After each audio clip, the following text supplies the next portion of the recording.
talking about small and medium-sized companies, and clearly private credit is exploding in size.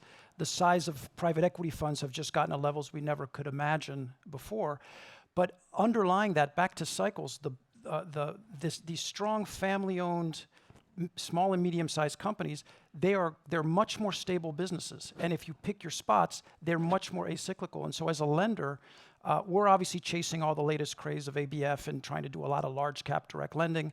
But our mid-cap lending, and now we bought a company that does small cap lending, we've been able to maintain returns, maintain covenants, because these are long-term players they care more about certainty and relationship. They're ready to give covenants.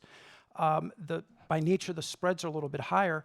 There's less volatility. So there are spots, and I think the small and medium-sized markets are much more stable. We love them as a lender. The challenge is as our businesses get bigger, it's the volume challenge, right? So a lot of the problems we have in our business is we want to keep the discipline of staying in that market where we're good. And I agree, the companies are very solid in whatever the cycle's doing, but we also have to grow, right? We have to grow, and that's where you get a little bit more of these bubble phenomenon. I was just going to add one thing which is really interesting, because we have a fast-growing Asia private credit, and your whole point about founder entrepreneurs on the credit side, they're not ready to dilute their equity yet.